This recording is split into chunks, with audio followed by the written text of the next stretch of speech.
माहौल है और मोदी का ही वक्तव्य ज्यादा है। मोदी का ही हर घर में मोदी का चर्चा है। तो बुलेटिन में आगे बढ़ने से पहले नजर डाल लेते हैं न्यूज अपडेट पर। प्रायोजक DHFL होम लोन्स, आओ इंडिया घर बनाएं।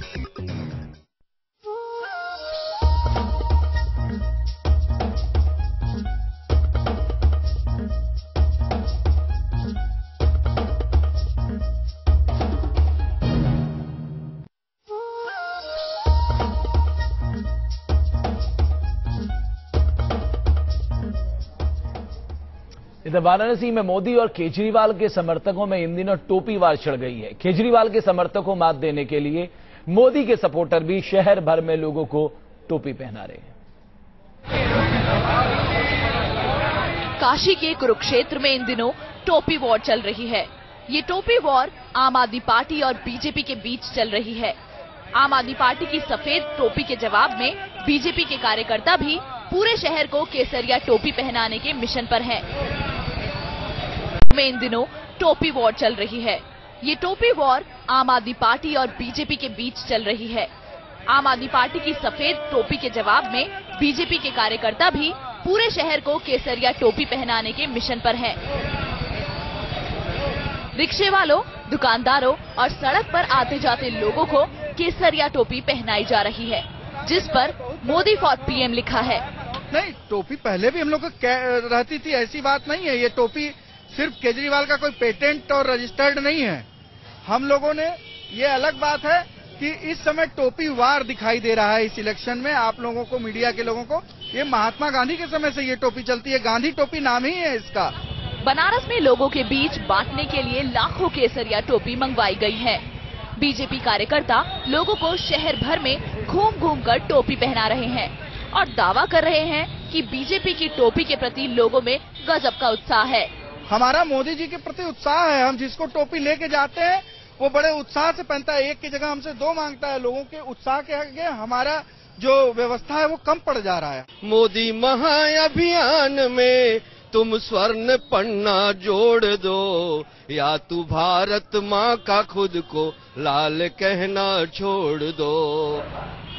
देश भर से आए बीजेपी के कार्यकर्ता सुबह से ही लोगों के बीच प्रचार करने और उनको टोपी पहनाने में जुट जाते हैं।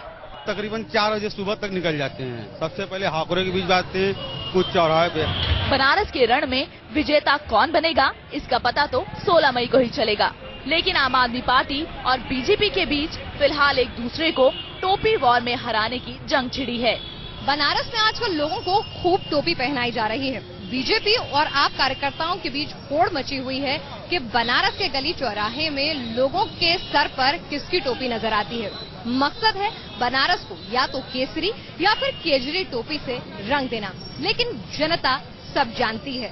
वो चुपचाप टोपी ले और पहन तो रही है, लेकिन ये भी बखूबी मालूम है कि नेता का काम सिर्फ टोपी पहनाना होता है और वो खुद को इससे बचा कर रखेगी। कैमरामैन सुमित्रो घोष के साथ विनाश त्यागी, वाराणसी, न्यूज नेशन।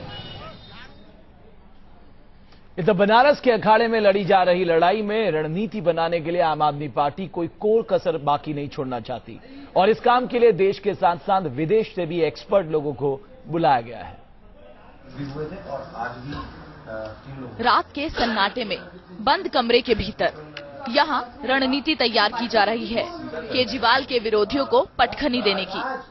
देवों की धरती बनारस में विरोधियों को चारों खाने चित करने में कोई कसर ना रह जाए, इसलिए आम आदमी पार्टी के समर्थक दिन रात लगे हुए हैं।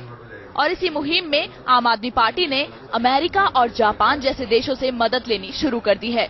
ये मदद कुछ और नहीं बल्कि आम आदमी पार्टी के समर्थकों की नई टीम है। इस नई टीम में वो एनआरआई है जो हाईटेक तरीकों से विदेशों में बैठकर पार्टी की लगातार मदद कर रहे हैं। ये लोग कॉलिंग का काम कर रहे हैं, ये लोग प्रॉब्लम आइडेंटिफाई कर रहे हैं, ये लोग प्रॉब्लम रिजोल्व करने के लिए हमें सॉल्यूशन दे रहे हैं, ये लोग हमारे लिए लोकल रिसोर्सेज आइडेंटिफाई कर रहे हैं। तो एक तरह से ये बिल्कुल कॉम्प्लीमेंट्री रोल प्ले कर रहे हैं। हमारे साथ एक तरह से हमारे पास 2 टीम बनारस है। एक टीम बनारस जो ग्राउंड पे है और एक टीम बनारस जो वहाँ 7 समंदर पार बैठकर वही काम हमें और बेहतर तरीके से करना सिखा रही है। विदेशों में बैठे मैनेजमेंट एक्सपर्ट का काम सिर्फ पार्टी की समस्या और उसके समाधान तक ही सीमित नहीं है।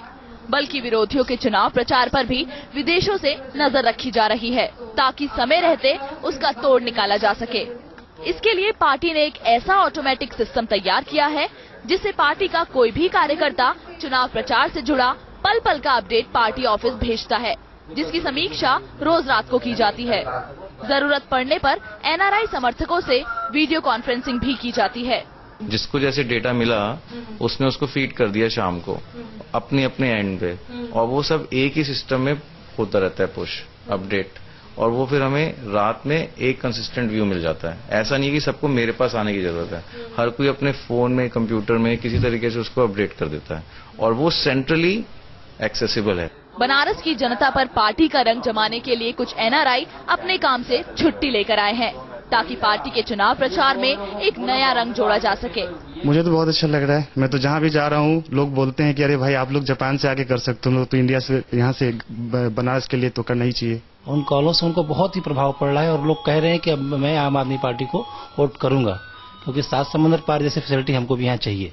मशहूर अमेरिकी लेखक मार्क ट्वेन कहते हैं कि बनारस इतिहास से भी पुरातन है, परंपराओं से भी पुराना है।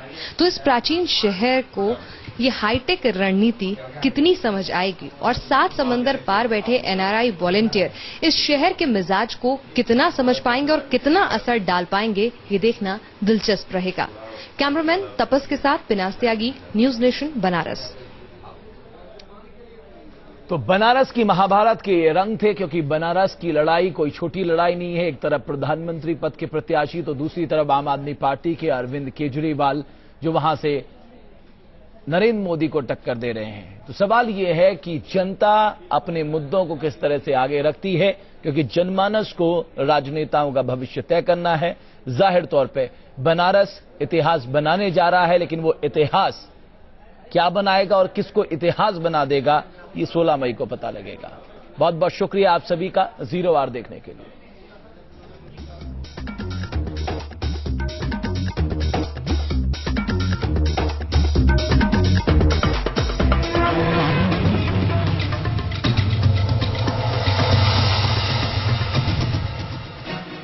प्रेजेंटेड बाय घड़ी डिटर्जेंट, पहले इस्तेमाल करें फिर विश्वास करें। Powered by Prateek group, creating landmarks, setting benchmarks.